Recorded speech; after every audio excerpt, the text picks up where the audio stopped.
All right, so now we have a different equation. 3x minus y equals 12, and we want to evaluate 8 to the x over 2 to the y.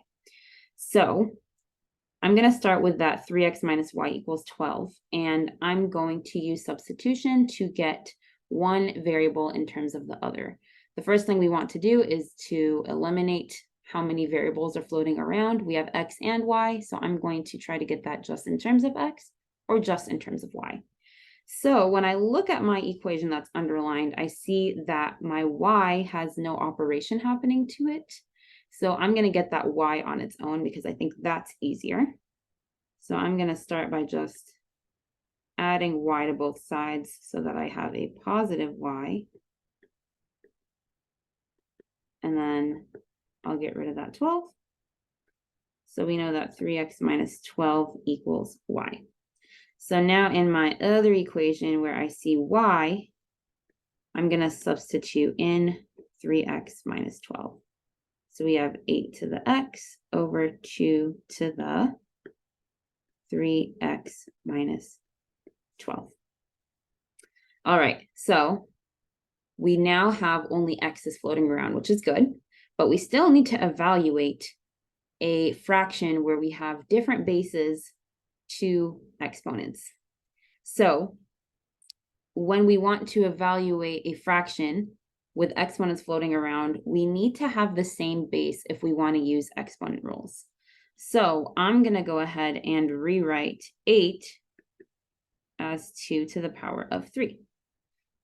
So let's go ahead and substitute that in. So we have 2 to the power of 3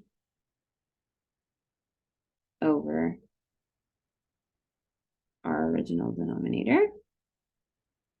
So I have 2 to the power of 3 to the power of x over my 2 to the 3x minus 12. And I'm going to simplify this a little bit more.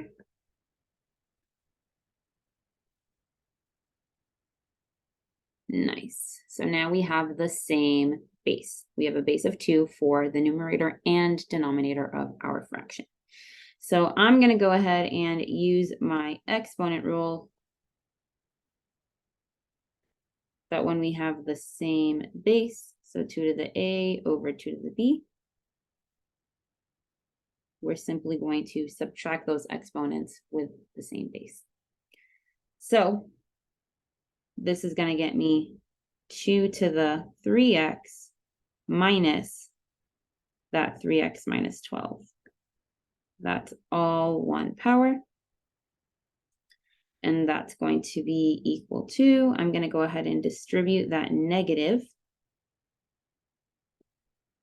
So negative 3x and a negative times negative 12 gets me positive 12. Now that 3x and that negative 3x, or that 3x minus 3x, cancels out to 0. So we get that this is 2 to the power of 12, or 4,096.